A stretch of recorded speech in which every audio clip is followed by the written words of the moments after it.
The snowstorm had lasted for 3 days. Winds howled outside the small Arctic research station, shaking the walls like angry fists. Thick snow covered the windows. Ice formed on the doors. It was the kind of storm that kept people inside, silent and careful. No one wanted to open the door unless it was truly needed. Inside the station, 5 humans were trapped together. Dr. Elias Ward, the team leader, sat at the command desk, staring at the blinking lights on his monitor. He was in his late 40s, with short gray hair and eyes that had seen too much cold. He had led many missions before, but this one felt different. Lena, the youngest team member, paced back and forth near the heater. She was in her 20s, curious and full of energy. She hated being stuck indoors. "This storm is insane," she muttered. "We can't even see 10 feet outside." Jonah, the mechanic, replied from under a table where he was fixing a broken battery pack. "It's just another Arctic tantrum. Give it one more day, it'll pass." The others, Dr. Malik and Sophia, sat quietly at a table, reading old research, logs. Suddenly, a new sound filled the room. Beep, beep, beep. It was soft at first, then it grew louder. Elias sat up straight. His fingers flew over the keyboard. "That's not from our systems." Everyone looked at him. "It's a signal," Elias said. "A repeating pattern, radio pulses, but it's not Earth-made." Lena's eyes lit up. "Could it be a satellite?" "No. Too close. It's coming from somewhere out in the snow, less than 2 kilometers from us." Jonah stood up, serious now. "Could be military tech? Or an old drone?" Elias shook his head. "Too rhythmic. It feels deliberate." Lena leaned over his shoulder, watching the signal pattern repeat. She whispered, "It looks like a heartbeat." The room fell silent. No one moved for a moment. Then Elias stood. "Suit up. We're going out." They dressed in thick thermal suits, grabbed snow bikes, and attached emergency gear to their backs. Visibility was terrible, but the signal was steady. It pulled them forward like a call from the unknown. They rode through the storm, snow slamming against their helmets. The signal became clearer as they moved. Beep, beep, beep, like it was crying out for help. After nearly 40 minutes of slow travel, the signal led them to a sharp rise in the snow. A small hill, strange and out of place. Instruments showed. A weak energy source beneath the ice. Jonah pointed his scanner at the mound. "There's something buried under here, metallic, not natural." Elias nodded. "Start digging." They used thermal picks and shovels, working together even as the storm screamed around them. Bit by bit, they cleared snow and ice until they reached something hard and smooth. It was a pod, oval-shaped, made of a shiny black material that didn't match anything known on Earth. Lights blinked softly across its surface, like tiny stars. Then they saw the window, and inside it, a girl. She was small, almost child-sized, with thin arms curled close to her body. Her skin was light blue with gentle patterns that glowed softly. Her hair floated around her like strands of silver. Her eyes were closed. She wasn't moving. Lena gasped. "She's alive, right?" Elias pressed a scanner against the pod. A weak pulse showed up, slow, faint, but still there. "She's freezing to death," he said. "We need to get her out. Now!" They cut open the pod with care. Warm mist escaped as they opened it. But the girl's body was ice cold. Her suit was torn. Her breathing was shallow. Sophia wrapped her in an emergency blanket. "We have to get her." "Back to the station," Jonah nodded. "If we stay out here any longer, we'll all freeze." They carried the girl onto Lena's snow bike, held tightly between Lena and Elias. Then they rode back through the storm, faster, hearts pounding. The signal behind them died. Back at the station, they rushed the alien girl to the infirmary. They laid her on the bed, surrounded by heaters and blankets. But it wasn't enough. Her body temperature was too low. The heaters didn't seem to work on her. "She's not built like us," Elias said. "Her body doesn't respond to normal warmth." Jonah thought for a second. Then he unzipped his suit halfway and looked at the others. "Body heat. It's direct. Natural. Maybe it's what she needs." Lena stepped forward. "I'll help. We'll take turns. We can keep her warm until she wakes up." One by one, they took shifts, holding the girl close, wrapping themselves and her in thick blankets.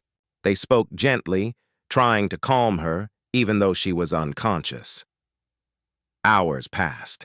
The storm outside began to quiet, but inside, the real storm was just beginning. Late into the night, the alien girl's fingers moved. Lena was holding her then. She felt it, a twitch. Then another. "She's waking up!" she shouted. Everyone rushed into the infirmary. The girl opened her eyes. They were large and bright, like glowing water. She looked around, confused and afraid. Her skin glowed in soft pulses. She tried to sit up but fell back, weak. "It's okay," Lena whispered. "You're safe." The girl didn't speak words. Instead, she made soft musical sounds, like a song, in the wind. Her eyes were full of emotion, but no one understood her. Dr. Malik tried speaking slowly. "Can you understand us?" She tilted her head but didn't reply. Then slowly, she touched Lena's hand. Her fingers were cold, but getting warmer. That night, as the team sat around the girl, trying to communicate, the lights in the station flickered. Jonah checked the systems. "That's strange. Power surge. Nothing's damaged, though." The lights flickered again, and outside, the snow began to tremble, just slightly, but enough for Elias to notice. He looked at the girl, still resting quietly in the, bed, glowing softly, and for the first time he wondered, who is she really? The girl's name was Aya. They didn't know if that was her real name, but after many tries, she pointed to herself and said something that sounded like, "Aya." Lena smiled and repeated it. The girl blinked slowly, then nodded. Aya. It became her name. Aya was weak. Her body was still cold. Her skin glowed in soft waves of blue and white. Her eyes watched everything, calm but distant, as if she came from a dream. Lena stayed near her most of the time. She held Aya's hand, smiled at her, and showed her simple things. A cup, a spoon, a picture of the earth. Each time, she said, the word clearly. Aya listened carefully, trying to repeat the sounds. "Earth," Lena said, pointing to the round globe toy. Aya tried to say. Lena clapped gently. "Yes, Earth." Aya gave a weak smile.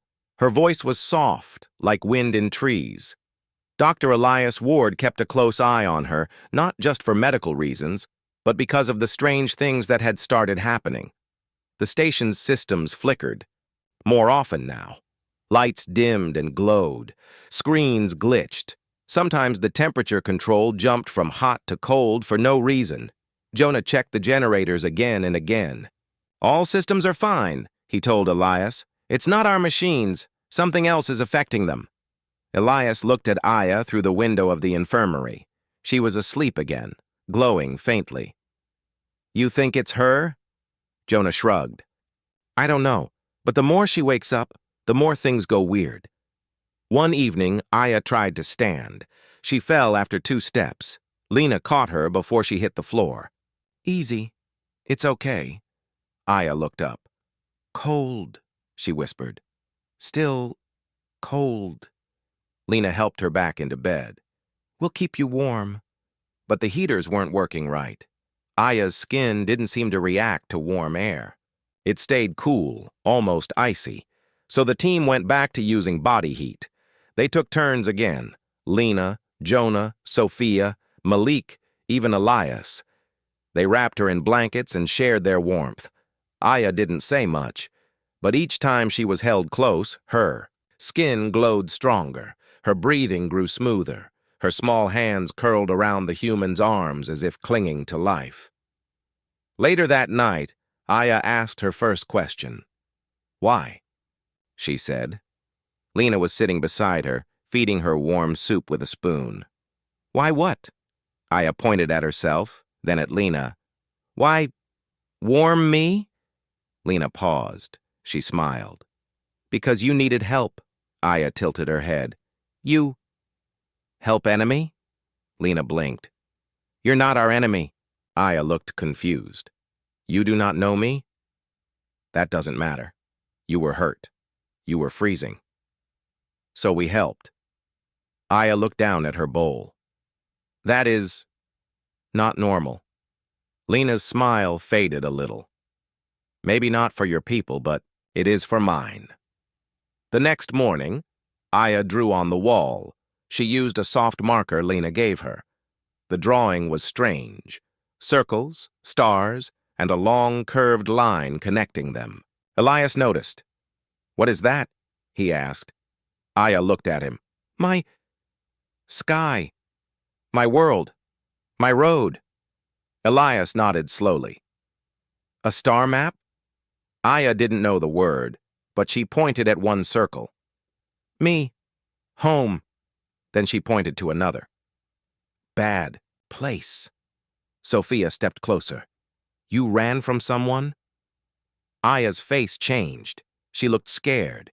She drew a jagged line near the bad place. Then a small dot. Then a bigger one. Aya spoke in her soft voice. "I was hidden. Sent away. They chased me." Jonah frowned. "Who are they?" Aya didn't answer. Instead, she put her hand on her chest. "I hold Spark. They want Spark." Elias leaned forward. "What kind of spark?" Aya shook her head. "Can't give. If give, they burn sky." Everyone fell silent.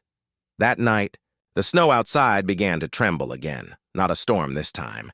It was deeper, heavier, like something large moving beneath the ice. Jonah ran outside with a scanner. "I don't see anything, but the snow's vibrating." Inside, Aya was sitting. On her bed, her hands folded. Her body glowed a little brighter. Elias asked her, "Is it them? Are they coming?" Aya nodded slowly. "They search. Always search." Lena stepped forward. "Why were you buried in the snow?" Aya answered with great effort. "They lost me. My ship crashed. The snow saved me, hid me," Sophia said. "And now you're warm. Now you're glowing again. That's how they're finding you." Aya's head lowered. "Yes, I tried to be small, but your warmth woke me." Elias looked at the others. "We might have revealed her location."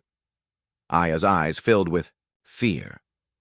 "If they come, run, hide. They take me, or destroy all." Later, she pulled something from her torn suit, a small, broken device. It was shaped like a teardrop, glowing faintly. Aya placed it on the table and touched the side. A soft humming sound filled the room. Then a voice spoke, not hers, but translated. "Peace. This is Aya of the Nerai people. I carry the heart spark. It must not fall to the black swarm. Hide me. Burn this message if they come." The device flickered. The translation stopped. Aya's voice returned. "I am sorry. You didn't choose this." Lena shook her head. "You didn't choose it either. We're not leaving you." Aya smiled softly. "Your people are strange, but kind." Outside, the snow cracked. Elias walked to the window. Far in the distance, under the pale light of the moon, a shadow moved, a tall shape. Then another. "They're here," he whispered. The team readied themselves. Jonah tightened his gloves.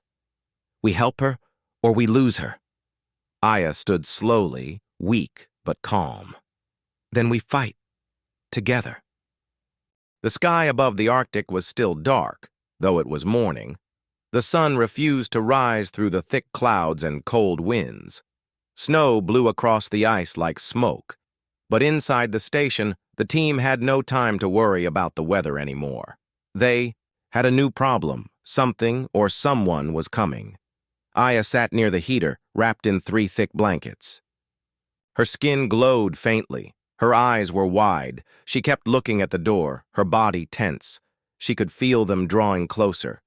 "They feel the spark," she whispered. "They follow the warmth." Elias Ward stood at the window with binoculars. He looked out over the snowy field. "I saw a shape, tall, black, like metal walking on legs." Jonah was at the door, holding a flare gun. "You're sure it's not a trick of the storm?" "I've led teams for 20 years, Elias replied. "That's no snowdrift." Sophia looked at Aya. "You said they are coming for the spark. What happens if they take it?" Aya's glowing hands trembled slightly. "They will not just take it. They will use it. They burn stars to make weapons. If they get the spark, they can burn 10 worlds." Lena felt her heart sink. "Then we can't let them take you." Aya slowly nodded. "But they are many, strong, cold." Aya stood and walked to the table using the wall for support. She pulled out another piece of her broken device. It was round and silver with tiny lights on the side. She placed it on the table. "This is old," she said. "But I can fix." Jonah walked over. "What is it?" Aya looked at him. "It speaks your words. My words. Makes them same." "A translator?" "Yes." She sat down and used her nails, thin and sharp like tools, to carefully open the device. Lena and Jonah helped her. Aya's hands were shaking, but she worked fast. In less than an hour, the translator hummed and glowed green. Aya pressed a button. "Test!" A calm, robotic voice spoke in English. "Testing communication mode. Language, Earth Standard." Jonah's eyes went wide. "That's amazing." Aya looked up. "Now, we speak true." With the translator working, Aya told them everything. She came from a peaceful race called the Nirai. Her people lived in harmony with energy and light. They didn't fight wars. They traveled between stars to learn and share. But one day, a race called the Vral arrived. Machines made, of black metal, cold as death, with no voice and no heart. They came from the edge of the galaxy. Their goal was to gather energy and life from other planets, and leave only ice and silence behind. Aya's people tried to run. Some fought, but the Vral were too powerful. The heart spark, Aya explained, was a living source of light from her world. It held knowledge, power, and the soul of her people. It was not a weapon, but if used wrongly, it could become one. Aya was chosen to carry it away, to protect it. "They gave it to me," she said, voice soft, "and told me to run. My ship crashed. I was buried in the snow. I slept, hidden, until your warmth woke me." Sophia put a hand on Aya's shoulder. "You did nothing wrong. You're brave." Aya looked at the humans one by one. "You helped me. Even when you didn't know me? Even now you stay. I don't understand why." Elias gave a small smile. "That's what we do." Suddenly, the station lights flickered hard. A loud thump echoed outside. Then another, and another. Jonah ran to the window. Out in the snow, 3 tall figures walked slowly toward the station. Their bodies were black and thin, like steel skeletons.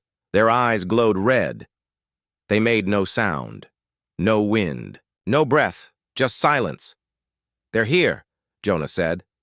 Elias turned to the others. "We defend the station. No one gets inside." The team acted fast. Jonah and Sophia prepared traps near the doors, flares, fuel canisters, and hot wires. Anything that could burn or blind. Lena stayed close to Aya, holding a flashlight and a fire poker like a weapon. Aya stood tall, even though she was still weak. "They fear light, but they are strong." Elias handed everyone small emergency flash bombs. We hold them back. Aya, if we fall, you run. No, Aya said. I stay. No arguments, Elias said. You're our mission now. The first attack came fast. One of the Vral reached the outer door. It didn't knock. It just punched through the metal with a single glowing arm. Jonah fired a flare. It hit the machine in the chest, bursting in flame. The Vral stumbled, smoke rising from its body. The humans threw fire traps and lit torches. They used welding guns and heating rods. The room glowed red with heat and battle. Sophia screamed, "Don't let them touch you!" Another machine burst through a wall. Lena threw a flare in its face. The light blinded it for a moment, giving Elias time to hit it with a metal pipe.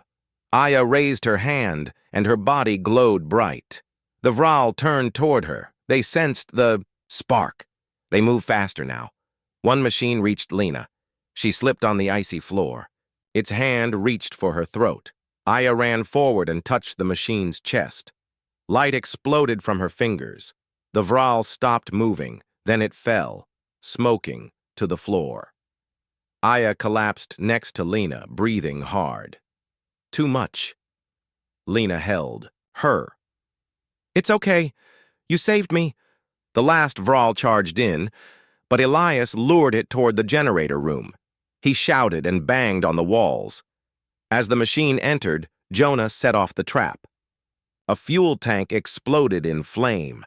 The final Vral burned and melted, screeching silently.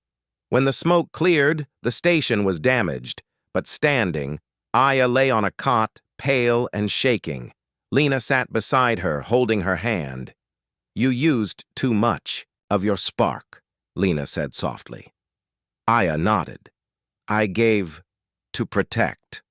Elias walked in, face covered in black soot. "3 machines down, but I don't think that's the end." Jonah looked at the radar. "I see more signals far away. Maybe 10. Maybe more," Sophia whispered. "Then we don't have long." Aya opened her eyes weakly. "There is one more thing I can do, but it will cost." "No," Lena said. "You've already given enough." Aya gave a soft smile. "I saw your warmth. I felt your hearts. You gave without asking. Now, I give too." Outside, in the deep snow, something began to move. Not machines. A signal. A call. From the sky, something old and silver stirred in orbit. It answered Aya's light, and far above the clouds, something began to descend. The storm had passed, but the danger did not. Outside the broken windows of the station, the wind was still cold and sharp. Snow drifted slowly in the weak light, but beneath the surface of the ice, something stirred. The team gathered in the main hall. Their faces were tired, dirty but determined. Elias spoke first. "We stopped the first wave, but more are coming. They won't give up." Jonah was loading extra batteries into the power cells. "We can hold them off for now, but our supplies are low, and the station is damaged." Sophia looked at Aya, who lay resting on a cot nearby. "She's weak, but her spark is growing. Maybe that's why they won't stop." Aya opened her glowing eyes slowly. "They want to burn the spark, to stop it forever." Lena knelt beside Aya. "We'll protect you, no matter what." Aya's lips moved quietly. "I want to try something." Everyone looked at her. Aya stood slowly and walked to the broken window. Her fingers touched the cold glass. The glowing patterns on her skin grew brighter. She closed her eyes. A soft humming filled the room, then a wave of light spread from her body, reaching through the walls and into the snow outside. The snow around the station began to glow faintly. It was as if the earth itself was lighting up from beneath. Elias watched, stunned. "What are you doing?" Aya opened her eyes and smiled weakly. "Calling for help." Far away, beyond the clouds and ice, something answered. A large ship, shaped like a silver crescent, moved slowly through the atmosphere. It was silent and graceful, shining against the dark sky. Inside, a group of tall, pale aliens watched screens showing the snowy station. One of them, a woman with long silver hair and calm blue eyes, spoke softly. "She's alive. The spark is still with her. The black swarm approaches. We must act fast." Back at the station, the team prepared for the next attack. Jonah set traps with anything he could find: wires, explosives, and flamethrowers. Sophia checked weapons, making sure they were ready. Elias gathered the team. "We defend here. We hold our ground. For Aya, for Earth." The ground trembled again. From the snow, tall black machines appeared. Unlike before, these were larger, faster, and more aggressive. They moved in groups, surrounding the station. The humans fought hard. Flares lit the dark. Welding torches cut metal. Fire roared through the cold night. Aya stayed close to Lena, helping where she could. The battle was fierce. Suddenly, one machine broke through the wall and reached Aya. Lena screamed, rushing to protect her, but Aya raised her hand, glowing bright. A wave of light exploded from her body. The machine stopped, sparks flying from its joints. It fell, broken. Aya collapsed, exhausted. Elias helped Aya inside. "She's giving everything," he said. Jonah added, "If she goes, we all go." The team knew the truth. Aya was their strongest weapon and their greatest weakness. As dawn approached, a strange calm filled the air. The snow stopped falling. The machines withdrew. Aya looked at the team, smiling weakly. "Help is coming," she said. Far above, the silver ship entered Earth's orbit. Inside, the tall woman prepared to land. "This fight is only beginning," she said. The cold pressed hard against the small Arctic station. The storm had passed, but the icy wind still howled outside. Inside, the team was tired, and Aya was weaker than ever. The station's power was failing. Lights flickered, heaters worked, only sometimes. The machines they had fought so hard to keep running were breaking down. Aya lay in the center of the room, wrapped in layers of blankets. Her skin glowed softly but faintly. She was breathing slowly. Lena sat close, holding Aya's hand. "We don't have much time," Elias said quietly. "The next wave of hunters could come any moment." Jonah nodded grimly. "And without power or heat, none of us will last long." Sophia looked around the room. "We need a different kind of warmth." Lena's eyes met Aya's. "Maybe we can give her more than just heat." The team gathered in the main room, clearing space around a small metal heater. They brought more blankets and some old wooden crates to make a circle. They started a fire in a small metal stove. Flames flickered and crackled, sending light into the dark corners of the room. Elias looked around. "We have to share everything. We have warmth, hope, strength," Jonah added. "Not just for Aya, but for all of us." One by one, the team sat down near the fire. They wrapped Aya gently in their arms. Each person pressed close, sharing their body heat. Aya's skin began to glow stronger. She looked at each human, her eyes shining with gratitude. Lena smiled softly. "We are here. You are not alone." The hours passed slowly. They told stories. Elias spoke of his years in the Arctic, the lonely nights and fierce storms. Jonah told jokes that made the others laugh, even when they were cold and tired. Sophia sang a soft song in her native language, a tune about hope and light. Aya listened quietly, then tried to hum along, her voice weak but sweet. The fire warmed the room, but something else did too. It was the warmth of friendship, trust, and kindness. Outside, the snow began to fall again, soft and gentle. Suddenly, a quiet hum filled the air. The station's damaged communication system flickered to life. Message came through. It was a voice, calm and clear. "We are here," it said. The silver ship had landed on the edge of the ice field. Tall figures stepped out, their eyes soft and kind. They were Aya's people. They carried devices to heal and protect. They moved quickly to the station, working to repair the broken walls and power systems. Aya's strength returned. She stood, glowing brightly. Her people smiled warmly. Aya turned to the humans. "Thank you," she said simply. "You saved me." Lena stepped forward. "You're family now." Aya's glowing hand touched Lena's chest, leaving a soft, warm light. Elias looked at the marks on his own chest. "We carry her warmth now," he said. The alien visitors spoke through the translator. They said the Black Swarm would return, but now they had a new alliance, humans and Neri together. Together, they would protect the spark and the stars. As the sun rose, melting snow and ice, the team stood outside. They watched Aya's ship rise into the sky. Snowflakes danced around. Them, no longer cold, but full of light. Aya's warmth had changed everything. Humanity had reached out and touched a new friend among the stars, and that warmth would never fade.